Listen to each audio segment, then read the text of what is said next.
Hi, my name is Ron Frank, also Al N. Frank, and R. Albert Frank. Um, I, I don't change. I'm still me, okay? I'm going to begin. This is segment 5 of Or to the People, a script that Michael Elsey helped me put together years ago. I'm going to begin again to start just a little bit right here so we don't lose any of this. Uh, on page 19, a view of the battlefield at Valley Forge, winter 1777. Okay? Exterior, Washington comes out of his tent. Night. Vision. Washington walking among the trees, recanting his visions. The narrator, voiceover. Here is a story from a reprint of the National Tribune, Volume 4, Number 12 of December 1880, originally published by Wesley Bradshaw, patriot with newspaper in hand, a patriot reading the newspaper.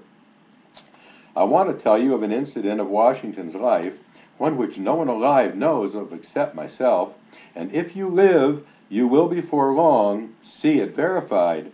As we begin to hear Washington, I do not know whether it is owing to the anxiety of my mind or what, but this afternoon, as I was sitting at this table, engaged in preparing a dispatch, something seemed to disturb me. Looking up, I beheld standing opposite me a singularly beautiful female. So astonished was I, for I had given strict orders not to be disturbed, that it was some moments before I found language to inquire into the course of her presence. A second, a third, and even a fourth time did I repeat my question, but received no answer from my mysterious visitor except the slight raising of her eyes, and by this time I felt strange sensations spreading through me. I would have risen, but the riveted gaze of the being before me rendered volition impossible. I essayed once more to address her, but my tongue had become useless.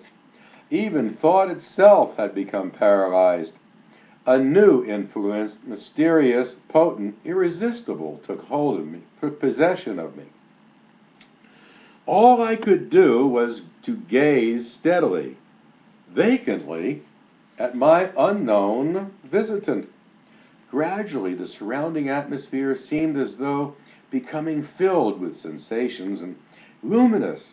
Everything about me seemed to rarefy, the mysterious visitor herself becoming more airy and yet more distant to my sight than before.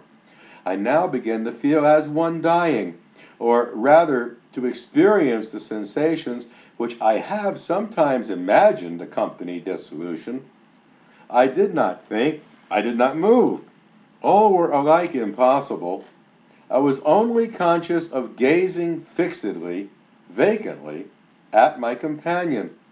Presently I heard a voice saying, mysterious visitor, voiceover, "Son of the Republic, look and learn." Washington. While at the same time my visitor extended her arm eastwardly, I now beheld a heavy white vapor at some distance rising fold upon fold. This gradually dissipated, and I looked upon a strange scene. Before me lay spread out in one vast plain all the countries of the world, Europe, Asia, Africa, and America. I saw rolling and tossing between Europe and America the billows of the Atlantic, and between Asia and America lay the Pacific. Mysterious visitor, voiceover, "Son of the Republic, look and learn." Washington. At that moment I beheld a dark, shadowy being, like an angel, standing, or rather floating in midair between Europe and America, dipping water out of the ocean in the hollow of each hand.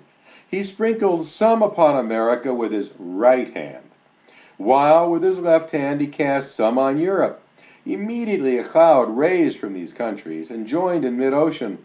For a while it remained stationary, and then moved slowly westward until it enveloped America in its murky folds.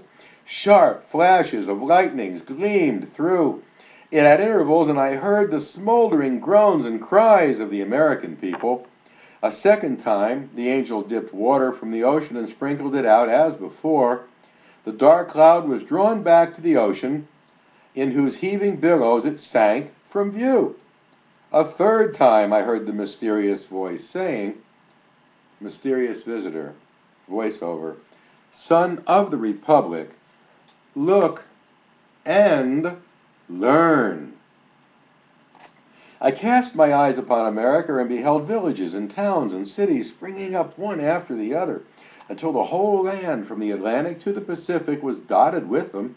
Again I heard the mysterious voice, mysterious visitor, voiceover, Son of the Republic, the end of the century cometh, look and learn. At this the dark shadowy angel turned his face southward, and from Africa I saw an ill-omened spectre approach our land. It flitted slowly over every town and city of the latter. The inhabitants presently set themselves in battle against each other.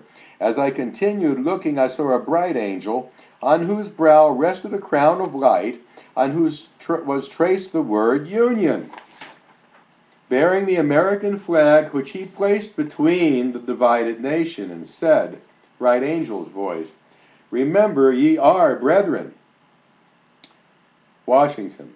Instantly the inhabitants, casting from them their weapons, became friends once more and united around the national standard. And again I heard the mysterious voice saying, mysterious visitor, voice over, Son of the Republic, look and learn. Washington. At this, the dark, shadowy angel placed a trumpet to his mouth and blew 3 distinct blasts. And taking water from the ocean, he sprinkled it upon Europe, Asia, and Africa. Then my eyes beheld a fearful scene. From each of these countries arose thick black clouds that were soon joined into one, and throughout this mass there gleamed a dark red light, by which I saw hordes of armed men, who moving with the cloud, marched by land and sailed by sea to America, which country was enveloped in the volume of cloud. And I dimly saw these vast armies devastate the whole country and burn villages, towns, and cities that I beheld springing up. As my ears listened to the thundering of cannon, clashing of swords, and the shouts and cries of millions in mortal combat, I turned again the mysterious voice saying, voice over mysterious, Son of the Republic, look and learn. Washington. When the voice had ceased, the dark, shadowy angel placed his trumpet once more to his mouth and blew a long and fearful blast. A beat excited. Instantly, a light of 1,000 suns shone down from above me, and pierced and broke into fragments the dark cloud which enveloped America. At the same moment, the angel upon whose head still shone the word Union, and who bore our national flag in one hand and a sword in the other, descended from the heavens, attended by legions of white spirits. These immediately joined the inhabitants of America, who I perceived were well nigh overcome, but who immediately, taking courage again, closed up their broken ranks and renewed the battle. Again, amid the fearful noise of the conflict, I heard the mysterious voice saying, mysterious visitor voiceover, Son of the Republic, look and learn. Washington. As the voice ceased, the shadowy angel for the last time dipped water from the ocean and sprinkled it upon America. Instantly the dark cloud rolled back, together with the armies it had brought, leaving the inhabitants of the land victorious.